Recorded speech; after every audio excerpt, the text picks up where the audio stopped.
Muito bem, pessoal. Esta nossa aula está sendo gravada, tá? E depois eu disponibilizo para vocês, tá? É só me pedir que eu disponibilizo, tá? É assim que funciona, tá? O sistema funciona assim, você tem que pedir autorização. Eu gostaria de liberar tudo já, mas é um por um, tá bom? Na aula de hoje, tá, pessoal? Nós vamos continuar com a segunda lei, tá?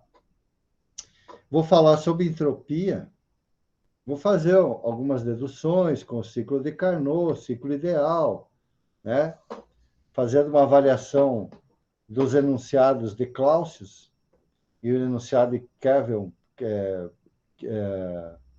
Kelvin Planck, tá? Dois enunciados que tratam da segunda lei.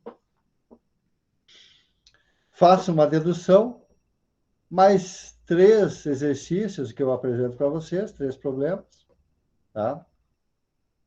E é a nossa aula de hoje. Tranquilo? Beleza? Bom, eu vou começar compartilhando a tela.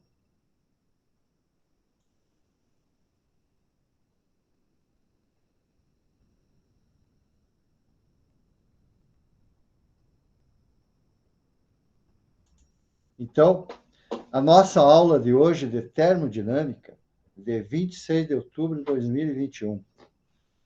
Estamos a exatamente 2 meses do Natal, tá, pessoal?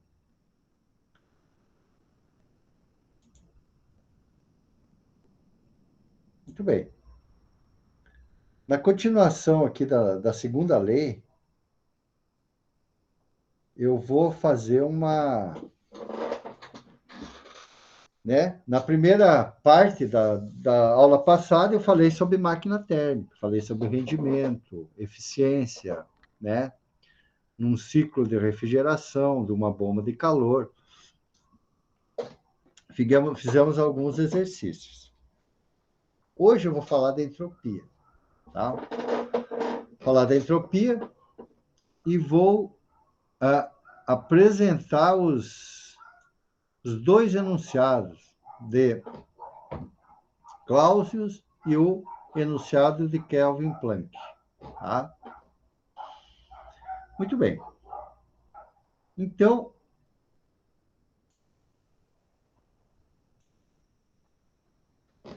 o que falar da entropia, né? O que falar da entropia? Veja, a gente poderia aqui, ó, ter aqui, por exemplo, eu poderia considerar aqui, ó, aqui, por exemplo, no estado sólido, né? Ó, estado sólido, um corpo no estado sólido, né?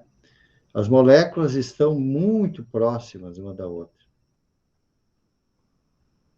tá? Num, né? Pensar no estado sólido, as moléculas estão muito próximas aqui, né? Ok? Ó.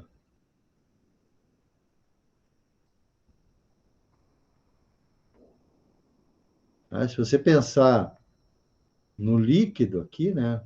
Substância no estado líquido, né? Líquido. Tá? Você vai imaginar que essas moléculas estão um pouquinho mais distantes uma da outra, né?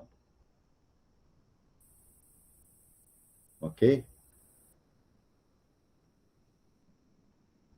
Tá? Tal. No estado gasoso,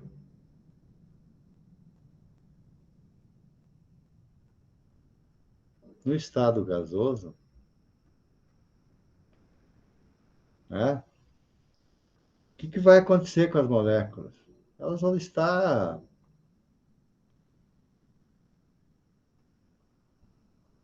distantes, é a mesma quantidade, né, ó, de moléculas, mas elas estão muito mais distantes entre uma outra, né? Ó. Tu pode ir considerando isso aqui, né, dentro daquela ideia de que aumenta a desordem do sistema, né? Tu poderia propor aqui, ó, que a entropia aumenta, né, nesse sentido, né? Ó. A entropia aumenta, tá? Nesse sentido. Do sólido para o líquido gasoso, ou seja, à medida que aumenta a taxa de transferência de calor, né? Para a substância, aumenta a desordem e muda o estado físico da matéria, né? À medida que eu coloco mais calor aqui, né? Ó, uma quantidade de calor aqui, uma quantidade de calor. Eu vou colocando calor aqui no sistema, né? Ó, tá certo? Vai aumentando a. Vai aumentando a desordem, né? Você vai aumentando a transferência de calor aqui, né? Para a substância, né? E ela vai aumentando a entropia, aumenta a desordem do sistema. Tá? Tu até poderia dizer que a variação da entropia, né, é a entropia final menos a da entropia inicial. Tá? Estado final menos entropia, né? Estado final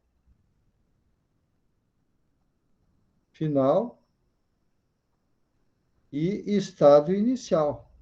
Tá?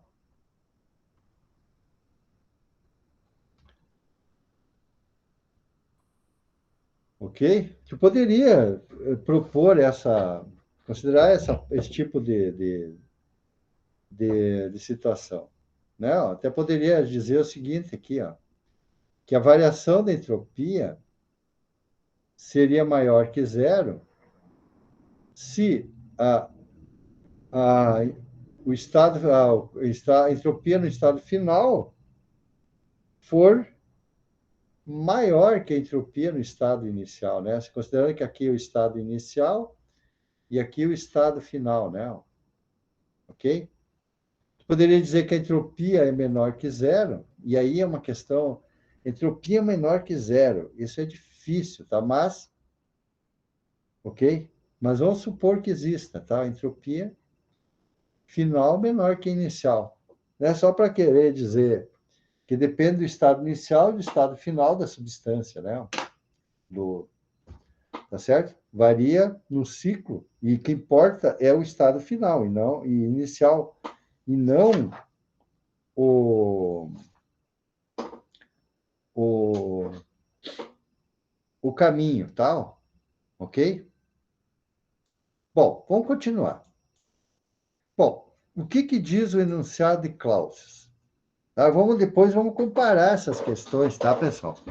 Isso aqui tudo a gente vai compondo a nossa teoria aqui, tal. O que diz aqui o enunciado de Clausius? O que diz ele aqui para nós? Tá? O que diz o enunciado de Clausius? Rudolfo Clausius, né? Rudolfo Clausius. Né? Esse senhor aqui, né? Um alemão. Tá? Rudolfo Julius Emanuel Clausius, de 22 a 88, 66 anos. Um físico alemão, foi um físico e matemático alemão considerado um dos fundadores centrais da ciência da termodinâmica. Tá? O que ele diz aqui para nós? Ele diz o seguinte: é impossível para qualquer sistema operar de tal maneira que o único resultado seja a transferência de energia sob a forma de calor de um corpo mais frio para um corpo mais quente.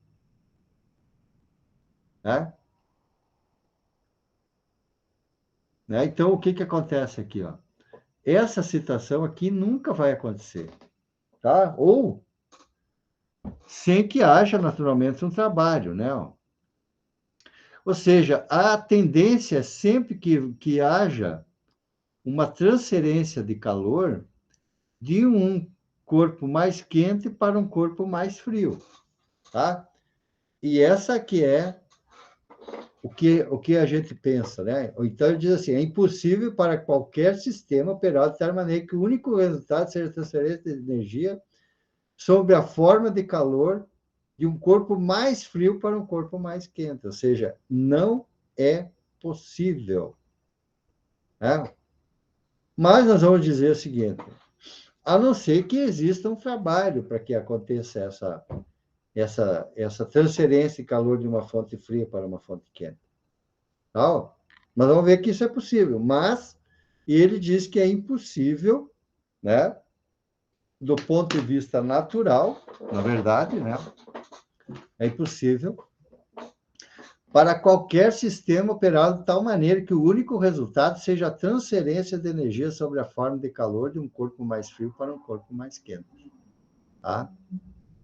Bom, vamos ver o que diz o enunciado de Kelvin Planck. Tá? Kelvin Planck. Então, Kelvin, né? O William Kelvin, a escala Kelvin se deve a ele, né? É um físico e matemático britânico, escala Kelvin é a receita dela, e o zero absoluto, né? Tá?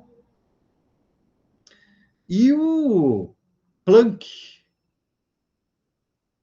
tá? O Planck, Max Carl Ernst Ludwig Planck, tá? Viveu bastante, hein? 58 a 47. São 42, 89 anos. Esse durou bastante, hein? Físico alemão. É considerado o pai da física quântica, né? Até ele participou de muitas discussões com, com Einstein, né? Este físico alemão, o Planck. Tá? Era uma rivalidade muito grande entre o. Ele viveu, foi contemporâneo de Einstein, né? Tá? Havia até uma discussão entre a questão da física, né? Enquanto o Einstein dizia que o mundo é determinístico, Planck dizia que era probabilístico. Tá? Então, Einstein dizia que o mundo era determinístico, né? Determinístico.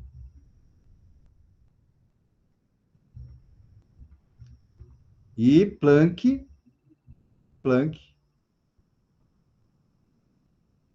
dizia que o mundo era probabilístico.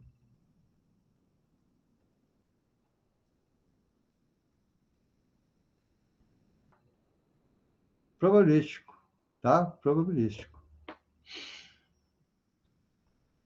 Muitas discussões entre esses dois senhores, Einstein e Planck e tal. Por isso que surgiu a física quântica, né? A estatística, a probabilidade de acontecer um fenômeno e tal, né? Enquanto Einstein dizia que o que era para acontecer iria acontecer. E o Planck não. Dizia que havia uma possibilidade de acontecer. Quem que tinha razão? É? Bom, isso aí vamos deixar que a história conte para vocês, tá? O fato é que a probabilidade entrou na física quântica, e nós temos eles brigando, levou muitos cientistas a progredirem dentro da ciência em função dessa discussão de um mundo determinístico e probabilístico, tá? E desenvolveu muito a probabilidade e a estatística em função dessa discussão entre esses dois senhores, tá? Einstein e Planck. Mas, aqui, esse enunciado é atribuído a esses dois senhores, o Kelvin e o Planck, tá? Kelvin e o Planck. Bom, o que dizia esse enunciado? É impossível, no enunciado diz o seguinte, é impossível para qualquer sistema operar em um ciclo termodinâmico e fornecer uma quantidade líquida de trabalho para sua vizinhança, enquanto recebe energia por transferência de calor de um único reservatório térmico. Tá? O que está querendo dizer? Que se não houver uma fonte fria, não existe transferência de energia. Tá? Se não existir fonte fria, não ocorre transferência de energia. Então, é impossível para qualquer sistema operar em um ciclo termodinâmico e fornecer uma quantidade líquida de trabalho para a sua vizinhança, enquanto recebe energia por transferência de calor de um único reservatório térmico. Não pode. Se tiver um reservatório térmico e não tiver uma fonte fria, não vai acontecer trabalho, tá, pessoal? Então, para que haja trabalho, é necessário que exista uma fonte fria. É aquela história. Se tem uma força desse lado aqui e outra força desse lado, se as duas forem iguais, ele não vai sair do lugar. Só vai sair do lugar, ou vai para a esquerda ou para a direita, ou para cima ou para baixo, se uma for maior que a outra. Senão vai continuar em equilíbrio. Tá? Ok? Então, este enunciado trata exatamente disso. Só vai existir um trabalho se existir uma fonte quente e uma fonte fria. Tá? Muito bem. Continuando. E a partir desses dois enunciados, nós fazemos todas as nossas leituras aqui, tal. Bom, o que diz aqui, no caso, o Teorema de Clausius? No Teorema de Clausius, né, ó, agora aqui considerado, tal, se uma máquina térmica é irreversível, opera entre as temperaturas T1 e T2. Temos que o seu rendimento é sempre menor que o de uma máquina reversível. Ou seja, na prática é o seguinte, se você tem um sistema aqui, digamos que ele opera num ciclo, ok? No ciclo vai haver perdas. Tá? Se você considera um ciclo ideal, reversível, não vai acontecer perdas. Tá? Mas no processo irreversível, tá? Vai haver perdas, porque nunca vai voltar para o estado inicial. Tá certo? Nunca vai voltar para o estado inicial. Essa que é a ideia. Naturalmente que nós tratamos dessa questão de forma ideal, tá, pessoal? Ok? Veja que quando eu falei aqui, ó, aqui é irreversível, tá? Esse I aqui é de irreversibilidade. Irreversível. Esse R aqui, ó, é reversível. Ok? Só que aqui, ó, essa máquina aqui é uma máquina real. E essa aqui é uma máquina ideal. Assim como a gente trabalhou na outra aula, tal. É exatamente o contrário aqui, né? Parece. Tá certo? Enquanto aqui o rendimento para um processo irreversível trata da fonte quente dividido pela a fonte fria dividido pela fonte quente, tal, ok? Nós aqui tratamos, no reversível, o ideal, tratamos da temperatura da fonte fria dividido pela temperatura na fonte quente, tal, para calcular o rendimento do processo reversível e o rendimento do processo irreversível. Tá certo? Então, tu tem um ciclo térmico aqui trabalhando, né? E daí o teorema de Clausius propõe essa ideia aqui, ó. Tá? Que o rendimento de uma máquina irreversível é menor ou igual que o rendimento de uma máquina ideal. Isso que é a verdade, é o que nós vimos até agora, tá? Ok? É o que nós vimos até agora, tá? Bom, considerando essas questões, aí nós temos o seguinte, ó. Nós passamos a analisar no limite, né? Vamos analisar no limite isso aqui. Bom, no limite, né? No limite, ó, Então, eu vou pegar esse termo aqui e vou comparar com esse. Ou seja, o rendimento de uma máquina irreversível menor ou igual que uma máquina reversível. Não, é isso aqui. Então, 1 menos Q2 sobre Q1, ou seja, em valor absoluto, é menor ou igual a 1 menos T2 sobre T1. Naturalmente que no limite é igual. Né? Você tem assim, menor ou igual, no limite é igual. Ok? No limite é igual. Então, esse termo aqui, ó, é igual a isso, ó, tá? Esse termo é igual a isso. Beleza? Bom, continuando. Ou seja, eu vou dizer o seguinte aqui, ó. Aquele 1 que estava aqui, ó, com 1 que estava aqui, tá? Eu simplesmente vou cancelar aqui, né? Ó. Aí fica esse termo aqui, menor ou igual a esse termo aqui, ok? Tá bom? Muito bem. Agora, considerando que Q1 e Q2 é sempre positivo, nunca é negativo. Né? Então, isso aqui vai ficar positivo, aqui, sempre positivo, tá? Ok? Ora, se eu fizer agora esse termo, esse aqui vem para aqui para baixo, esse aqui e esse aqui, este aqui e para cima, ó, tá certo? Ó? Ó, fazer esse cruzamento aqui, ó. Esse termo vai para lá e aquele termo vem para cá, vai ficar isso aqui, ó, Q2 sobre T2 menor ou igual a menos que 1 sobre T1, ok? Tá? Se eu passar por esse lado da igualdade, vai ficar positivo aqui, né? Então, vai ficar Q1 sobre T1 mais Q2 sobre T2 menor ou igual a zero. Ok? Menor ou igual a zero. Tá?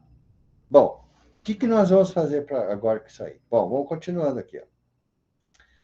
Este resultado é extremamente importante e pode ser generalizado para qualquer processo cíclico. Ou seja, o calor transferido a partir de um reservatório dividido pela temperatura mais a soma dos outros calores transferidos é sempre menor ou igual a zero. O que vimos aí é um ciclo de Carnot. Tá? É um ciclo de Carnot, ou seja, é um ciclo ideal. Tá? Está acontecendo um ciclo aqui, né? Ok? Exatamente isso aqui, ó, que nós estamos propondo aqui, ó. Tá? Que tu tem duas isotérmicas aqui, ó. Isotérmicas. Duas isotérmicas. Tá? Essa aqui é uma isotérmica, são duas isotérmicas aqui, ó. Isotérmicas.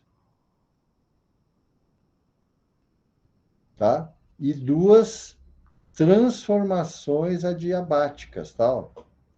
Duas transformações adiabáticas, tá? Que compõem um ciclo de Carnot, tá? Compõe um ciclo de Carnot, ok? Ó, tá acontecendo isso aqui, um ciclo, né? E aí, Q1, que é a fonte quente, sobre T1, que é a temperatura isotérmica da fonte quente, mais Q2 sobre T2, ou seja, a fonte fria dividido pela temperatura na fonte fria, é sempre menor ou igual a zero. Tá? Sempre lembrando que a quantidade de calor, transferência de calor dividida pela temperatura absoluta é entropia. Tá?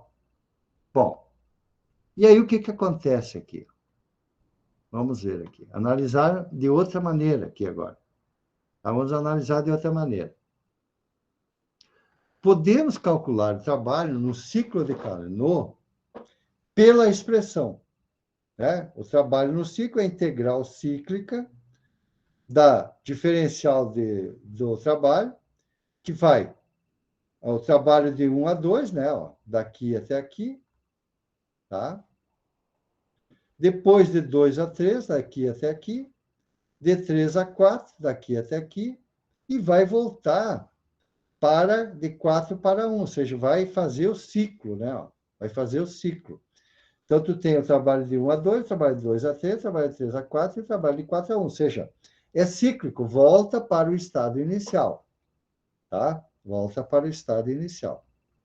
Bom, continuando, tá? Então, para qualquer ciclo, para um ciclo qualquer, como na figura, tá?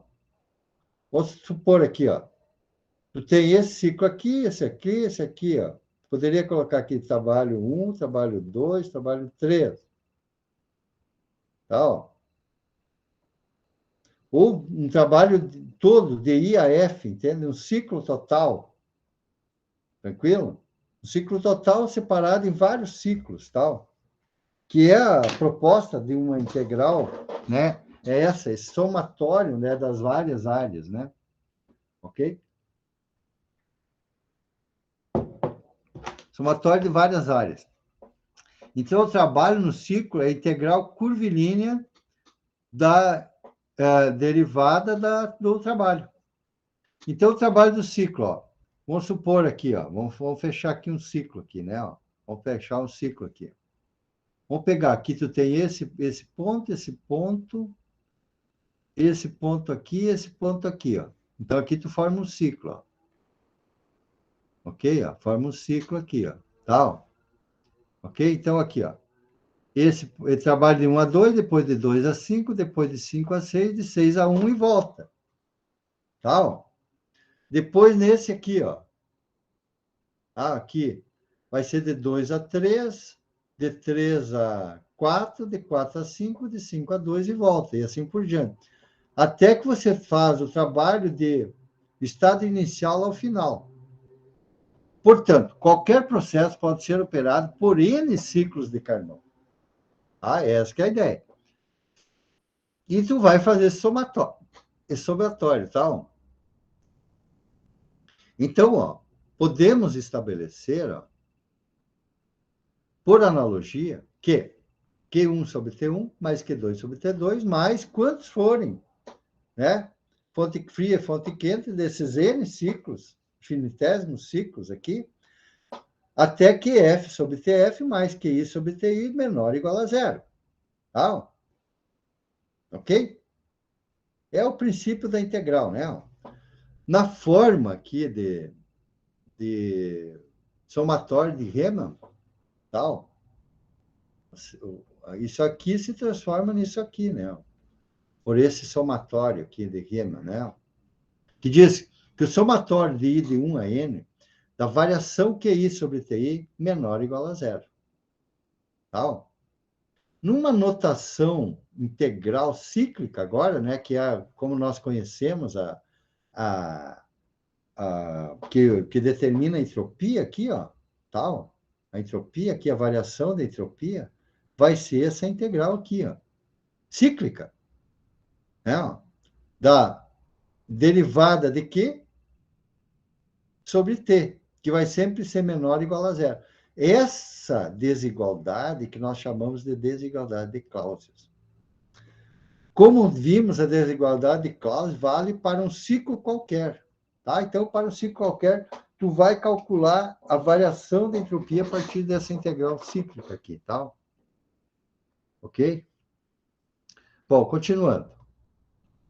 Vamos avaliar, então, um ciclo reversível.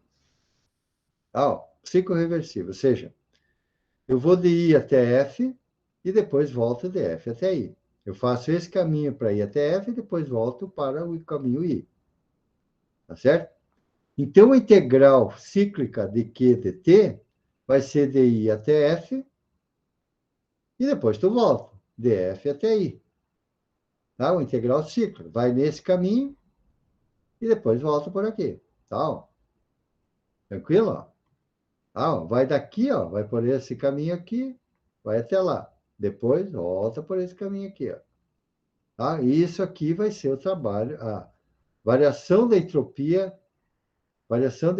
no ciclo. E aí aquela história, né? Ó, não depende do caminho, mas do estado inicial e final, que eu propus lá no início, lembra? Tá certo? Que a variação da entropia dependia somente do estado inicial e final. Tá? Ó, que é isso que nós estamos contemplando aqui nessa dedução. Ó. Tá? Ó. Então, aqui 1 e 2, ó. Então, a variação da entropia depende do estado inicial e final. Ó. Então, esse.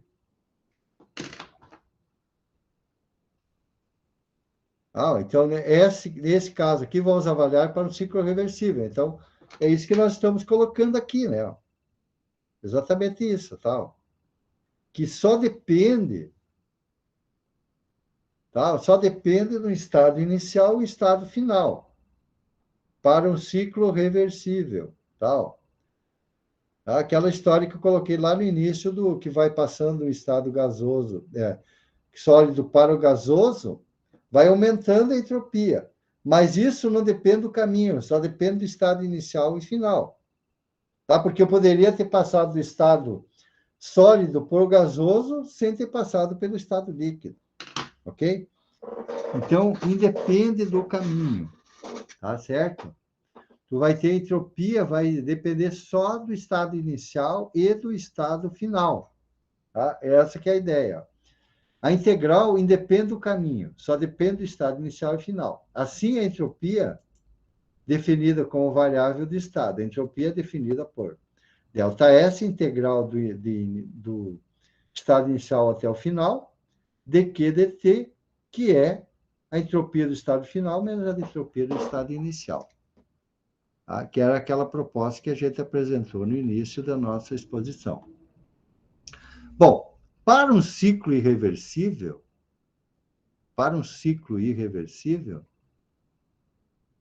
tá? Ocorre perdas. Entende? Então, o que acontece é que no real vai haver perdas. Tá? Então, o que acontece? A variação da entropia do estado 1 para o estado 2 é a variação da quantidade de calor sobre a temperatura, que é o processo reversível, mais as perdas. Isso aqui são perdas. Perdas. Tá? Por irreversibilidades, por atrito e assim por diante, outras questões aqui envolvidas na entropia, tá? Ok? Então, num processo de irreversibilidade, é quando ocorre perdas, e aí nunca volta ao estado inicial, tá certo? No processo reversível, vai do estado inicial até o final, e depois do estado final, volta para o estado inicial. Então, na verdade, aqui, ó, o estado final, a entropia final, é diferente da entropia, né? Se você vai pelo caminho 1 e depois volta pelo caminho 2, tal, tá certo?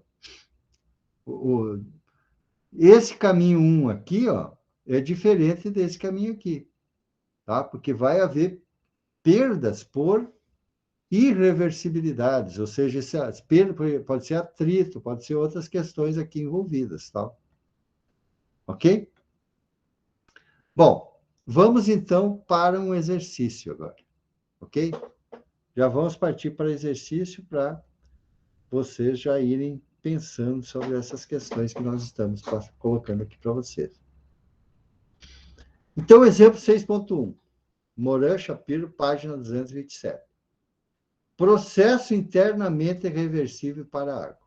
A água, inicialmente como líquido saturado, a 150 graus Celsius, ou 423,15 Kelvin, está contida em um conjunto cilindro-pistão. A água é submetida a um processo que leva ao estado correspondente de vapor saturado, durante o qual o pistão se move livremente ao longo do cilindro. Considerando que a mudança de estado acontece em virtude do aquecimento da água, à medida que esta percorre o processo internamente reversível, a pressão e temperatura constante determine o trabalho e a quantidade de calor transferida por unidade de massa, em kJ por quilograma. Tá? Em kJ por quilograma, né? Então, o que nós temos aqui? Vamos ver. Temos um esquema primeiro, né? O que você tem aqui? É um conjunto cilindro-pistão, né? A água está se expandindo aqui, né? E aí está produzindo trabalho, tá? Ok? E aí, né? Ele vai passar do estado 1 para o estado 2, ok? Vai ter uma temperatura constante, tá? Tranquila? Vai estar uma temperatura constante, do estado 1 para o estado 2. Mas vai mudar Está mudando de estado físico, tá certo? Ok? Então, aqui ele é líquido e aqui vai passar a vapor, tá? Então, condições. A água no conjunto cilindro-pistão constitui um sistema fechado. O processo é internamente reversível. A temperatura e a pressão se mantêm constantes durante o processo. Não ocorrem variações das energias cinética e potencial entre os estados inicial e final. Tá? Muito bem. Vamos ver como é que a gente vai resolver essa situação. Ok?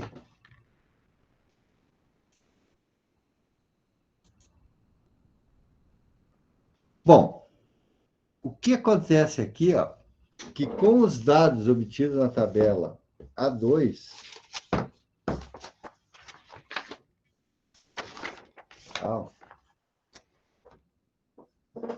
ok?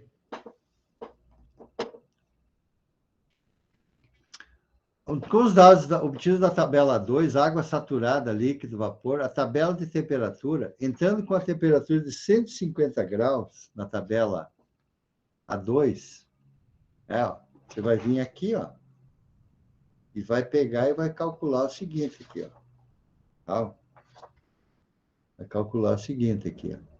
Vai lá na tabela A2 e você vai pegar aqui, ó, o líquido vapor saturado, a 150 graus, ó, que você vai considerar essa pressão aqui, ó, você vai ter aqui, ó, 1.000, volume específico, metro cúbico por quilograma, 1,0905. E para vapor saturado, 0,3928. Energia interna, 631,68.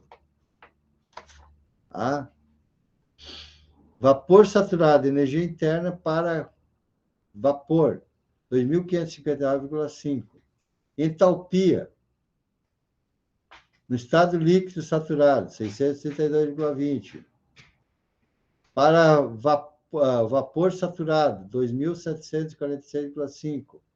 E entropia, 1,8418 ou 6,8379. Quilojoule por quilograma por Kelvin. Entalpia em quilojoule por quilograma. Tá? Bom, vamos ver como é que a gente calcula isso aí. O que a gente vai fazer com esses valores agora? Tá?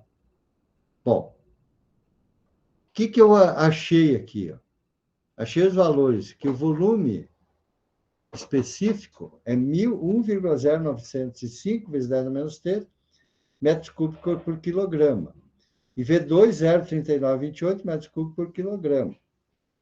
Veja que eu estou pegando todas essas propriedades aqui da tabela. Tá? A pressão que eu falei para vocês, 4,758 bar.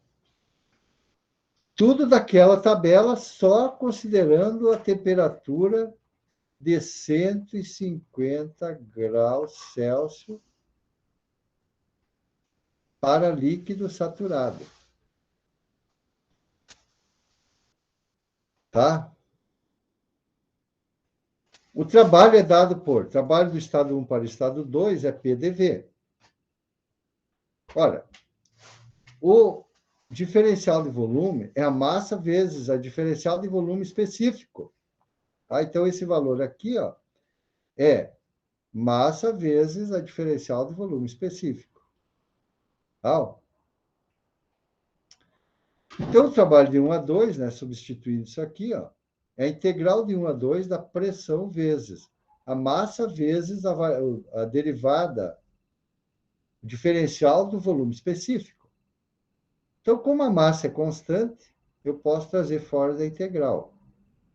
Então, vai ficar a integral do volume específico 1 até o volume específico 2, da diferencial do volume específico. Tá? Como a massa não é dada no problema, não sei qual é a quantidade de massa, eu posso estabelecer que é o trabalho por unidade de massa, que é a pressão vezes a integral do volume 1 específico ao volume 2 dV. Então, o trabalho por unidade de massa é P vezes V, porque a integral de V é V, do limite inferior até o limite superior. Esse V1 é encontrado na tabela. Esse V2 também é encontrado na tabela. Tá? E a pressão, 4,758 bar, também é obtido na tabela. Tá? Muito bem. Então, continuando aqui, né? Então, eu chego nessa expressão aqui, né? Vou chegar nessa expressão aqui, ó, que é o trabalho por unidade de massa. Que é a pressão vezes estado 2 menos estado 1. Tá? Muito bem. Continuando. Agora, substituindo os valores, né? Naquela expressão, né? Então, o que você tem aqui? Ó? A pressão, que está aqui, o volume específico do estado 2, o volume específico do estado 1. Tá? Bom, o trabalho por unidade de massa, então, é 4,758 vezes 10 na 5, porque 1 bar tá? É 10 na 5 newton por metro quadrado. Ok? Então, tem aqui, ó, 4,758 vezes 10 na 5 newton por metro quadrado. Essa operação aqui, 0,3928 menos 1,0905 vezes 10 na menos 3, né, pessoal? Vocês fazem na maquininha de vocês aí, tá, pessoal? Para não ter problemas. Tá? Então, o que vai dar aí? Vai dar, então, 0,3917 metro cúbico por quilograma, essa operação aqui, tá? Vocês têm que fazer que nem São Tomé aí, tá, pessoal? Tem que conferir, tá? O trabalho de vocês aí é conferir esses valores. Tá? Então, vai dar 4,758 vezes 10 na 5 newton por metro quadrado. Tá? Vezes 0,3917. Então, aqui, ó, você vai ter aqui as unidades, ó. Newton por metro quadrado, vezes metro cúbico por quilograma. Tá? O que acontece aqui, ó? Vai ficar Newton vezes metro vai dar joule por quilograma. Então, você vai ter trabalho por unidade de massa. 4,758 vezes 10 na 5 vezes 0,3917 vai dar 186.375,38 joule por quilograma. O que vai dar que é um trabalho por unidade de massa de 186,37 kJ por quilograma. Beleza, gurizada? Vamos, então, à outra parte do nosso problema, que é a transferência de calor por unidade de massa. Ah, muito bem. Vamos lá. Vamos continuar, então. Agora, a quantidade, agora nós vamos usar a entropia. A quantidade de calor por unidade de massa será calculado considerando o processo reversível. Isso é, a variação da entropia, o ds, é igual à variação da quantidade de calor sobre a temperatura. Ou seja, é um processo interno reversível. Como a temperatura e a pressão são constantes, fazemos o seguinte, ó.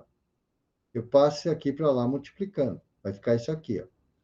T ds é igual à quantidade de calor, a variação da quantidade de calor, internamente reversível.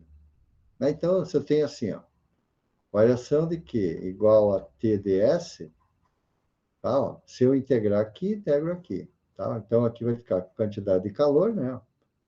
Igual a integral de TdS. Na verdade, poderia até dizer aqui delta Q e tal. Mas vamos deixar com uma quantidade de transferência de calor aí, tá? Ok? Então, aí você vai ter essa integral do estado 1 ao estado 2. Ah, ó, como ds, ou seja, como ds, ou seja, a variação da entropia, né, é a massa vezes a variação da entropia específica. Ah, ó. Então, tem que Q igual a integral de 1 a 2 dt mds. Tá? Ó. A temperatura é constante e também a massa é constante, certo? Então, vejamos. O que vai acontecer aqui? Ó? Tá? O que vai acontecer? Veja, isso aqui vai passar por fora da integral. Então, vai ficar a integral de 1 a 2, estado 1 estado 2, da variação da entropia específica. Então, a quantidade de calor sobre a massa é a temperatura, né? Então, eu vou pegar a massa agora aqui, ó. Pegar a massa e vou passar para cá, para fazer a quantidade de calor por unidade de massa, que é a temperatura vezes a variação da entropia, do estado 1 ao estado 2, específica. Então, a quantidade de calor por unidade de massa vai ser a temperatura vezes S, né? Que é a integral de ds S, do estado inicial até o estado final, ou do estado 1 ao estado 2. Limite superior menos limite inferior. Temperatura vezes entropia específica no estado 2 menos a entropia específica no estado 1. Tá? Com os valores da tabela 2, porque agora eu vou lá na tabela 2 e vou encontrar esses valores aqui, ó. Tá? Ok? Vou lá para mostrar para vocês. Onde é que eu estou achando isso aí, ó. Na tabela aqui, ó. 1,8418, 6,83, 79. Tá? Ó. Que é o que está aqui, ó. Aí, substituindo nessa expressão, né? Nessa expressão aqui, ó. Substituindo aqui, ó. Nessa expressão aqui, tá? Dá uma limpadinha aqui, ó. Você vai ter que a transferência de calor por unidade de massa é temperatura absoluta, tá, pessoal? Quando eu estou tratando com entropia, tá, pessoal? É temperatura absoluta sempre, ok? Para entropia, sempre vou calcular com temperatura absoluta. S2, variação da entropia específica, 6,8379, lá da tabela. Quilojoule por quilograma por Kelvin. S1, né? S1, ou seja, entropia específica no estado 1. 1,8418 kJ por quilograma por Kelvin. Tá? Bom, vamos ver como é que fica aqui a nossa continha aqui, ó. 6,8379 menos 1,8418 vezes 423,15 Kelvin, né? Esse Kelvin aqui eu vou simplificar aqui, ó. Vai ficar quilojoule por quilograma, tal. Então, 423,15 vezes a diferença de 6,8379 menos 1,8418 vai dar, né, fazendo esses cálculos aqui, que você vai fazer para nós aí, vai dar 2.114,09 kJ por quilograma. Beleza, gurizada? Tá? Não é difícil, tá, pessoal? Não é difícil. Só tu tem que sempre saber o seguinte, prestar atenção no seguinte. Esses valores tabelados, tu tem que saber consultar a tabela, tá? Esse vai ser o grande barato aqui, é saber consultar a tabela. Tá? Vamos para outro? Tá? Vamos para o próximo problema. Tá? Vamos ver. No exemplo 6.2 do Shapiro, a página 231, processo irreversível para a água. A água, inicialmente como líquido saturado, a 150 graus Celsius, ou seja, 423,15 Kelvin, está contido em conjunto cilindro-pistão. A água é submetida a um processo que leva ao estado correspondente a vapor saturado, durante o qual o pistão se move livremente ao longo do cilindro. Não ocorre transferência de calor para a vizinhança. Se a mudança de estado acontece pela ação de um agitador, determine o trabalho líquido por unidade de massa, em quilojoule por quilograma, e a quantidade de entropia produzida por unidade de massa em quilojoule por quilograma. Veja que esse exemplo 6.2, ao contrário do que diz o exemplo 1, lá era reversível, aqui é irreversível. Eu estou fazendo questão de fazer esses dois exercícios, um reversível e um outro irreversível, para você ver a diferença, tal. É tudo igual, mas é diferente, porque aqui vai ter uma perda, em algum momento vai ter uma perda, tal. Então aqui, ó, você tem o agitador de moléculas aqui, né, ó, que lá no outro não tinha, ó, o agitador de moléculas.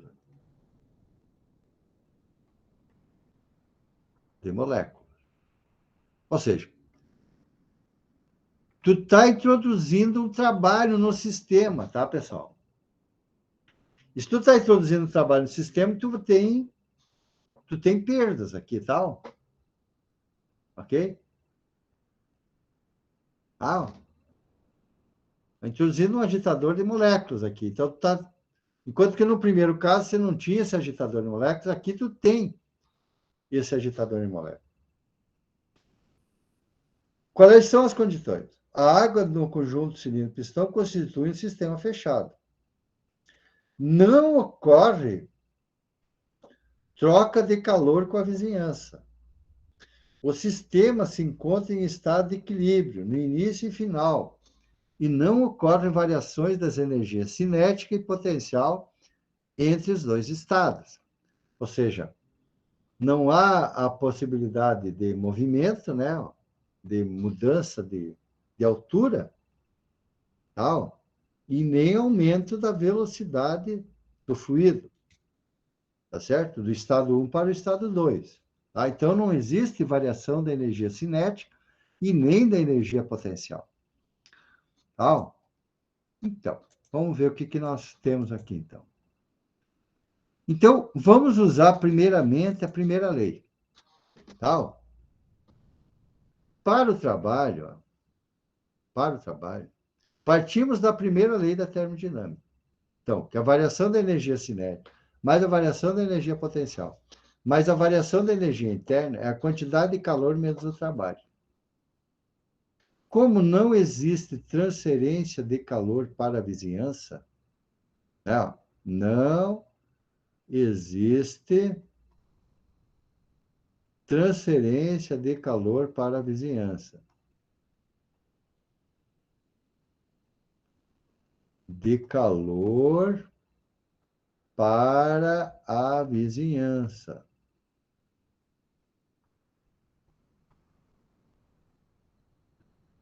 Mas tem um trabalho, né, que é produzido por um agitador. Tá? O trabalho agitador de moléculas.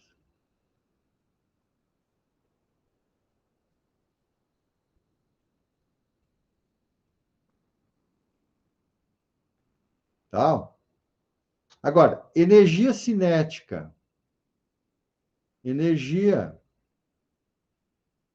cinética.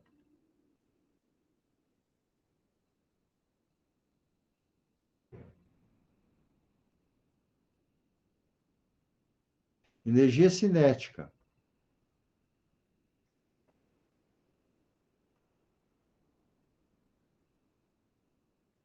E energia potencial.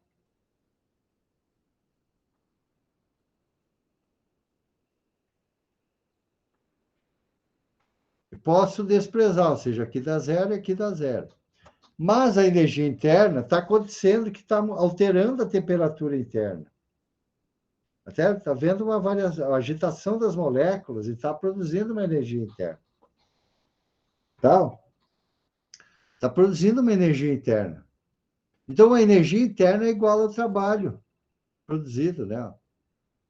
Ok? Porque está introduzindo no sistema um trabalho. Tá? Beleza? Está introduzindo um trabalho no sistema aqui, né?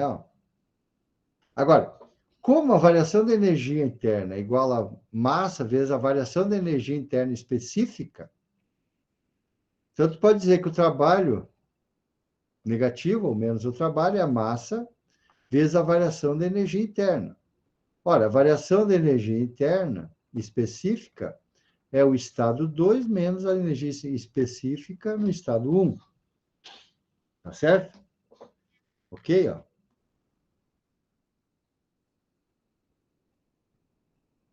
Olha, se eu absorver o sinal aqui, ó, tá? Coloco o sinal aqui, eu vou inverter isso aqui, né? Vai ficar o 1 menos o 2. E essa massa eu posso trazer para cá, porque eu não sei quanto é que é massa. Daí eu vou ter trabalho por unidade de massa, que é a energia interna no estado 1 menos a energia interna específica no estado 2. Vou chegar nessa expressão aqui, ó. Tá?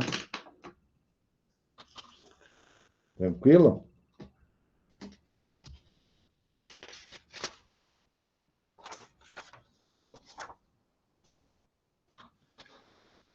Bom, o que acontece agora? Eu tenho que ir lá na tabela para achar esse U1 e o 2, tá? Vou ter que ir na tabela agora. Tem que ir na tabela. Para achar o 1 e o 2. Bom, indo naquela tabela, a 2, da água a 150 graus Celsius, veja como é importante eu saber usar a tabela agora aqui, tá, pessoal? Com os valores de energia interna específica da tabela A2, da água, a temperatura de 150 graus Celsius, ou seja, eu vou achar esse valor de 1, tá, que está no estado líquido, e a U2 que está no estado gasoso. Tá? Então, de 631,68 kJ por quilograma, a energia interna específica no estado 2, 2.559,5 kJ por quilograma. Tá? Então, eu vou fazer o seguinte aqui, ó. O trabalho por unidade de massa é a diferença entre a energia interna específica no estado 1 menos energia interna específica no estado 2. Substituindo aqui esses valores, ó, 631,68 kJ por quilograma para a energia interna específica no estado 1 e 2.559,5 kJ por quilograma, que é a energia interna específica no estado 2. Vai ficar o quê? 631,68 menos 2.559,5. Dá para ver que vai ficar negativo aqui, né? Que esse aqui é maior que esse. Então, 631,68 menos 2.559,5 vai dar 1.927,82 quilojoule por quilograma. Veja que dá um sinal negativo aqui. O que significa esse sinal negativo? O que significa? O sinal negativo do resultado indica que o trabalho fornecido pelo agitador é maior que o trabalho realizado pela água à medida que esta se expande. Então, o trabalho do agitador é maior do que o trabalho que a água, à medida que ela se expande. Tá? Então, ele está introduzindo o trabalho lá dentro do sistema. Tá? Okay? Ou seja, o sistema recebe trabalho. Tá? Muito bem. Para calcular a quantidade de entropia agora gerada, faremos um balanço de entropia, da entropia dada pela expressão na forma diferencial. Então, a variação da entropia, né, o ds, é igual a dq dt mais o d variação, perdas, né, de entropia. Também isso aqui significa entropia, tá? Variação de entropia. Só que isso aqui, ó, são as perdas, tá? Aqui são as perdas. Ou seja, a entropia total é a entropia reversível mais as perdas. É isso que está dizendo aqui essa expressão, tal. Okay? Que a variação da entropia é a entropia no estado reversível, do reversível mais as perdas. Tá? Bom, integrando temos. Né? Eu vou integrar aqui, ó, vou integrar isso aqui também. Ó. Ok? Só que aqui é a soma dessas duas parcelas. Tá? Então, a variação da entropia é integral cíclica de Q dt do ciclo, né, que eu considero que é reversível, mais as perdas. Como não ocorre troca de calor com... Não existe troca de calor com a vizinhança, esse termo aqui vai dar zero. Então, eu vou ficar aqui, a variação da entropia depende somente das perdas. Tá? Variação da entropia depende somente das perdas, ou seja, vai depender somente do agitador de moléculas, tá? Ok? Essa que é a verdade. As perdas vão estar concentradas no agitador de moléculas. Então, vai haver entropia, tá? Vai haver entropia. Bom, continuando, então. Então, para esse cálculo, então, o que eu vou ter aqui? Ó? Veja, a variação da entropia é a integral da diferencial das perdas. E as perdas é a entropia. Como sigma é igual a ΔS, ou seja, variação da entropia, e ΔS, que é a variação da entropia total, é a massa vezes a variação da entropia específica.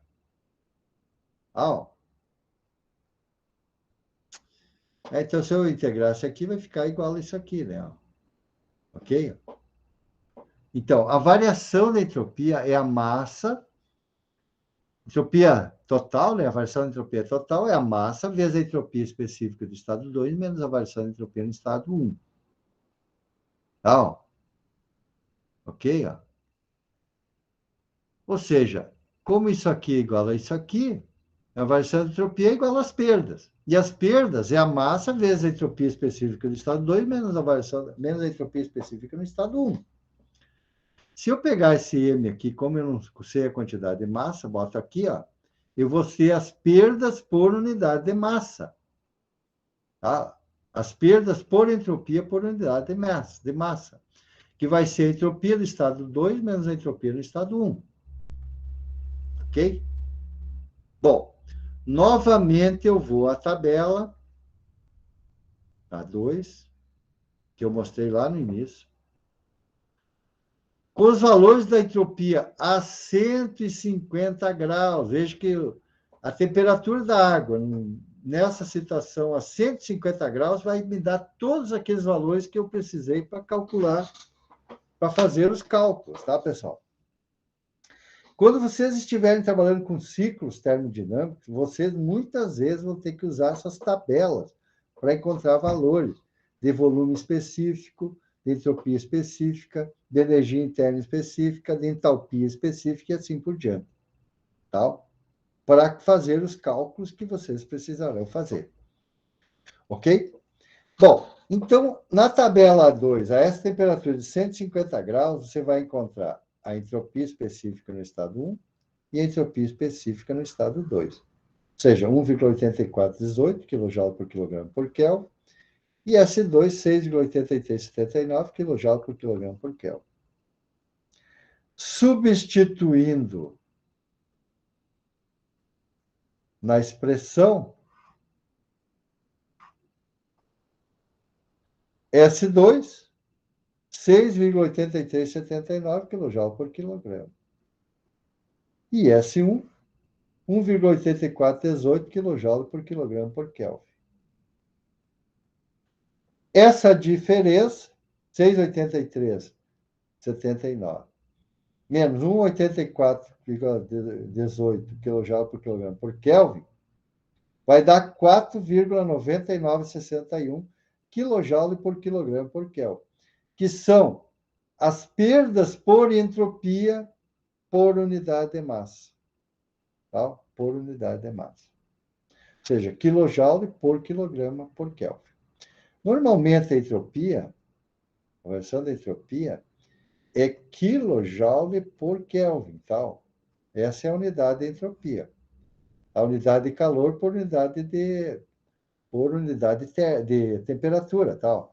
Mas como eu tenho por unidade de massa, eu vou dizer por quilograma aqui, né? Eu simplesmente faço por quilograma, tá? Por unidade de massa. Então, as perdas aqui calculadas são por unidade de massa, tá? Por unidade de massa. Ok? Tranquilo? Muito bem.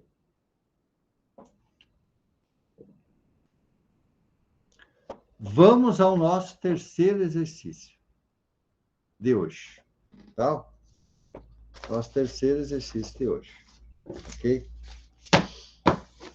É um exemplo clássico aqui, tá, pessoal? Aqui é um exemplo clássico. Tá? 6.5, Moran Shapiro, na página 236. Resfriando uma barra de metal quente.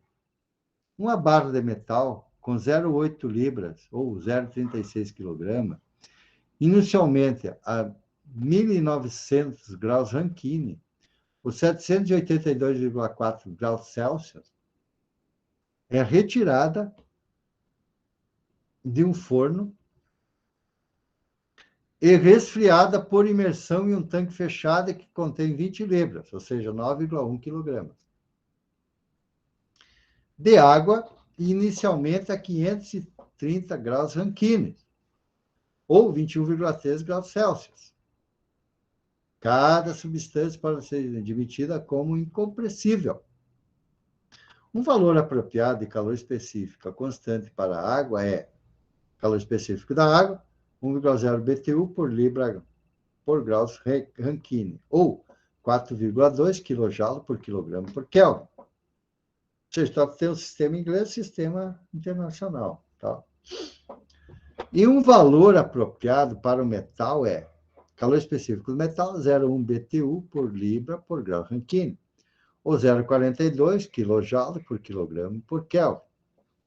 A transferência de calor a partir do conteúdo do tanque pode ser desprezada. Então, eu posso desprezar a transferência de calor do tanque, pode ser desprezada. Bom, mesmo assim, quer que a gente determine o seguinte. Letra A. A temperatura final de equilíbrio da barra metálica e da água em graus Rankines. Letra B. A quantidade de entropia gerada em BTU por grau Rankine. Beleza, né, pessoal? Beleza. Mas unidade bem show de bola aí, para a gente se acostumar e tal. Muito bem. É um exemplo clássico, né? Ó. A verdade aqui é o seguinte, ó. É você pega uma barra de ferro e é colocado dentro de um tanque com água. E aí vai ter transferência de calor do metal para a água e vice-versa. Ah, então, o que você tem aqui? Ó? Partindo do esquema. Então, tem o tanque aqui, ó, com a barra de metal lá dentro. Ah, então, bom, aqui está com 1900 graus, a água 530. Claro que a barra vai transferir calor para a água. A água vai receber calor da barra de ferro. Ah, quais são as condições? A água e a barra metálica no interior do tanque constituem um sistema fechado, ou seja, está dentro do tanque, é um sistema fechado. Não ocorre transferência de calor ao trabalho. O sistema é isolado. Para fora aqui, nada. Ó. Nada para fora aqui, né? Que é zero e trabalho zero. Né? Do sistema para cá, né? Ó. Não ocorrem variações das energias cinética e potencial. É lógico, não existe movimento, né? Não tem velocidade e não tem variação de altura. Então, não pode existir energia cinética e nem potencial. Tá? Muito bem. Vamos lá. Ora, vamos para a letra A. O que nós queremos na letra A? A temperatura final de equilíbrio da barra metálica e da água em graus Rankines. Ó, pela primeira lei da termodinâmica,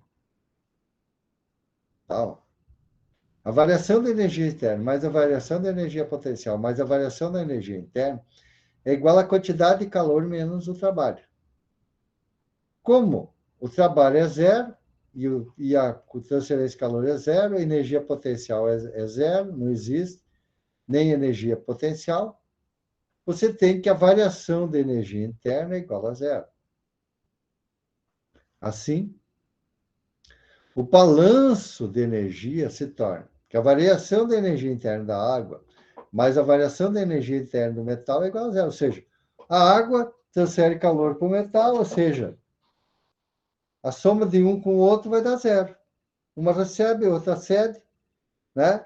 E a variação da energia interna vai dar zero. Ok? A soma das energias vai dar zero. Como?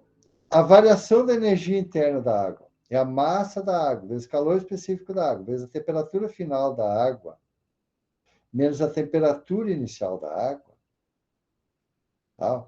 E a variação da energia interna do metal é a massa do metal, mais o calor específico do metal, que multiplica a temperatura final do metal menos a temperatura inicial do metal. Tá?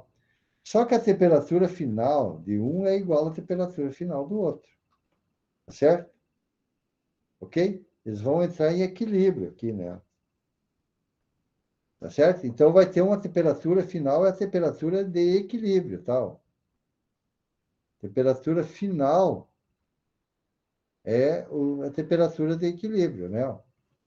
Ok? Então, eu quero saber essa temperatura aqui. Tá?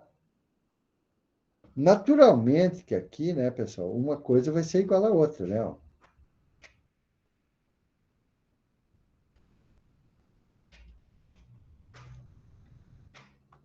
Ok? Igualando a zero, né? Vai dar isso aqui, né? Ok?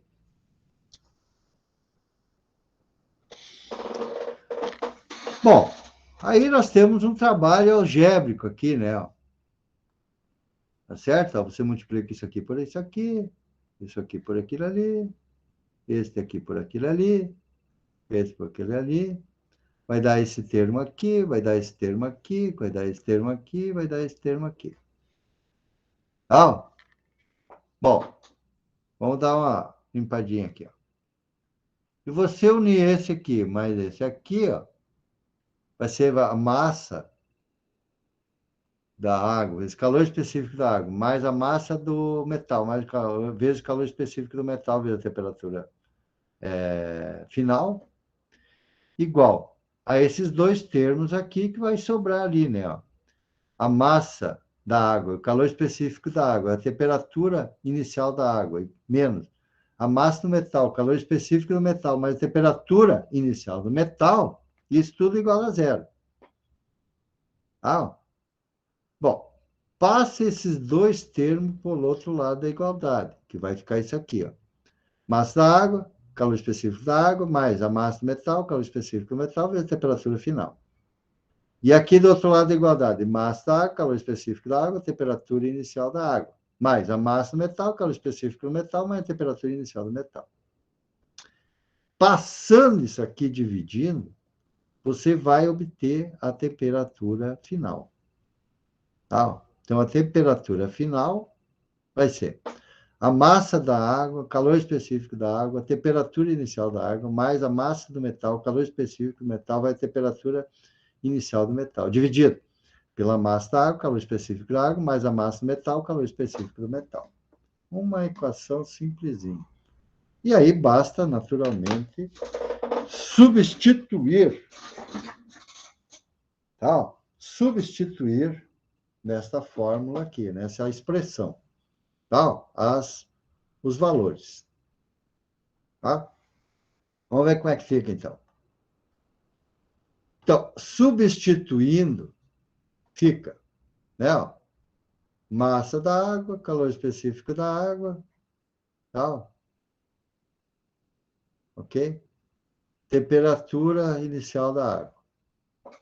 Massa do metal, calor específico do metal, temperatura inicial do metal. Dividido por massa da água, calor específico da água. Né? Massa do metal, calor específico do metal. Aqui, tá, pessoal? Vai sobrar grau Rankine, né? Vai sobrar grau Rankine. Tá, pessoal? Mas vocês façam aí que nem em São Tomé, tá? Ó. Confiram esses cálculos aí, ó. Tá? Por gentileza. Confiram esses cálculos aí. Tá? Fazendo as operações que estão indicadas aí, você vai chegar nesse valor aqui, ó. Temperatura final, 535 graus Rankine. Tá? 535 graus Rankine. Que é mais ou menos 22, 23 graus, tá? Celsius. Ok? Tá? Ok, pessoal? Bom, agora vamos para outra questão aqui, ó. A quantidade de entropia gerada em BTU por grau Rankine. Pela segunda lei da termodinâmica, você tem que a variação da entropia é a integral cíclica de estado 1, estado 2, da variação da quantidade de calor sobre a temperatura, quando o processo é reversível.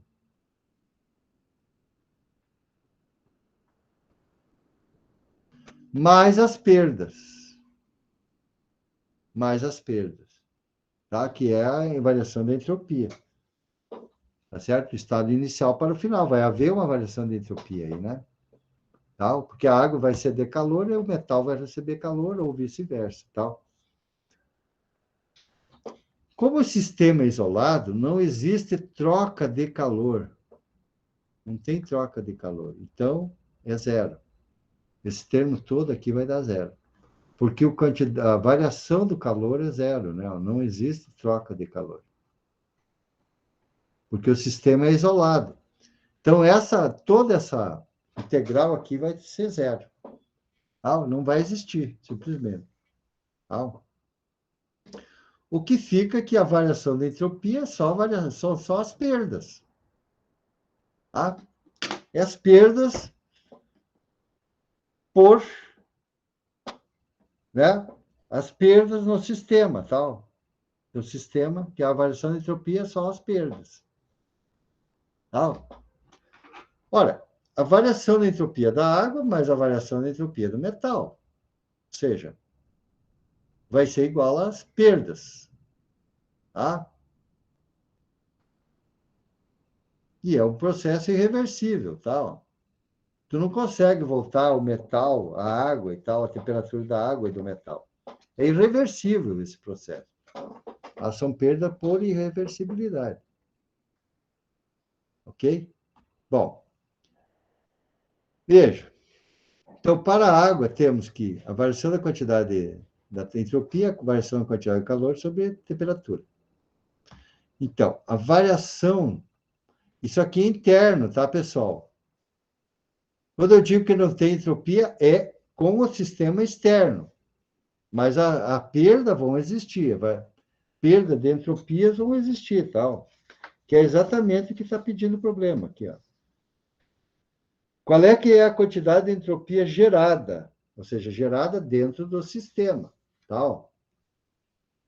Então, a variação da quantidade de calor da água é a massa da água, o calor específico da água, vezes a variação de temperatura. Tal. Então, ds, então, ó, eu vou substituir aqui, ó, isso aqui é isso aqui, ó. Variação da quantidade de calor é a massa da água, calor específico da água, vezes dt. Tá? Daqui vão para essa fórmula aqui. A variação da entropia da água é a massa da água, calor específico da água, que é constante, vai para fora da integral, da temperatura inicial na água, vezes a temperatura final, que é a temperatura de equilíbrio.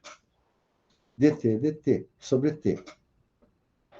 A integral de t sobre t é ln dt, né? Vem aquela clássica integral aqui, né? Integral de du sobre u é ln du. Tá? Tá aqui, ln dt, limite inferior, limite superior. Substituindo aqui, ó, limite superior, limite inferior, vai ficar ln da temperatura final menos ln da temperatura inicial da água. Então, a variação da entropia da água é a massa da água, calor específico da água, vezes ln da temperatura final menos ln da temperatura inicial da água. Temperatura de equilíbrio aqui, né?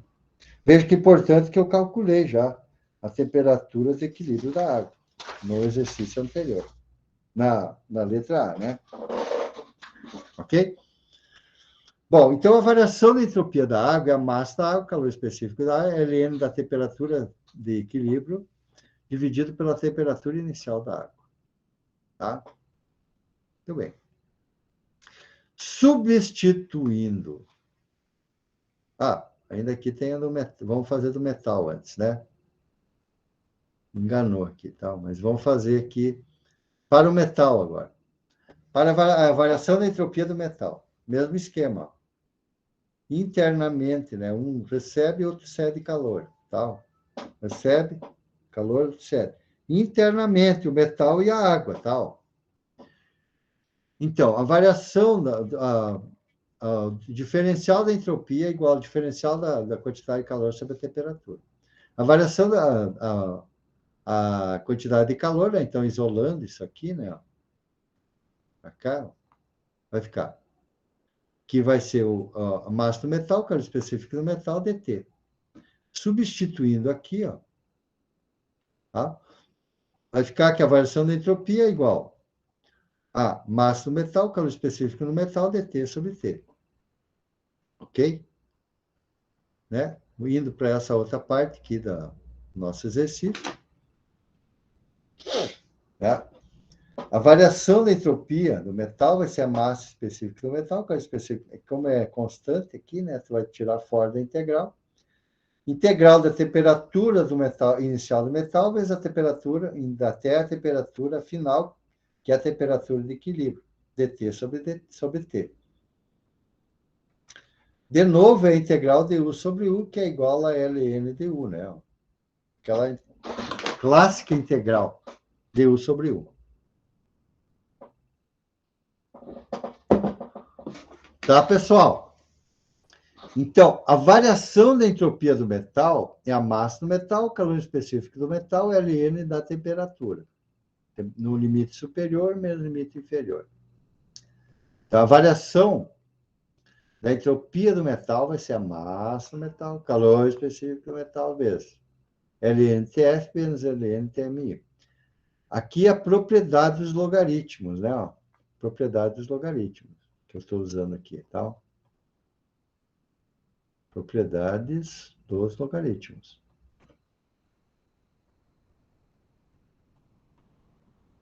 Tá? Limite de uma subtração é o quociente dos, né? Dos logaritmos, né?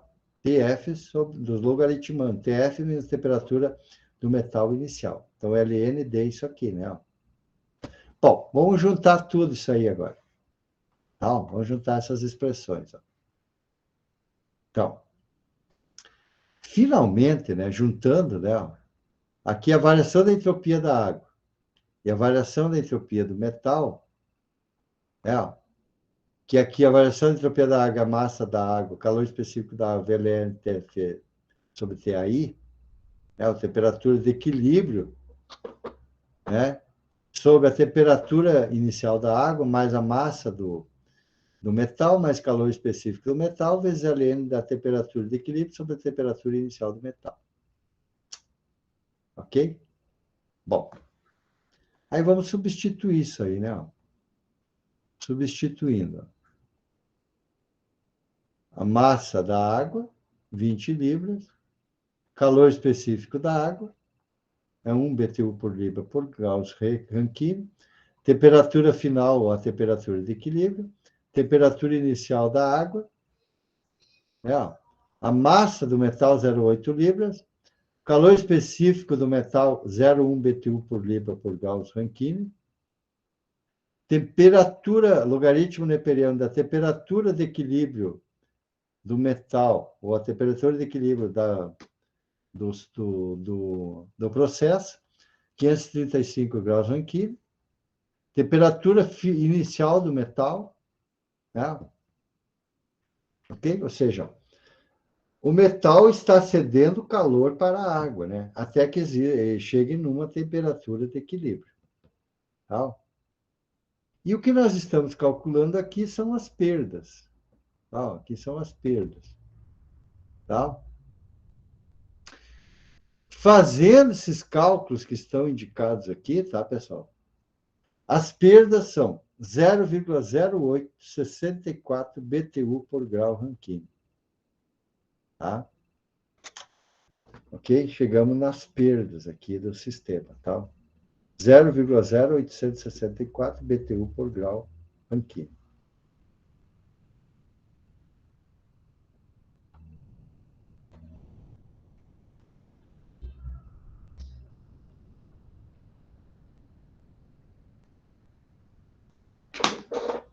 Beleza, gurizada?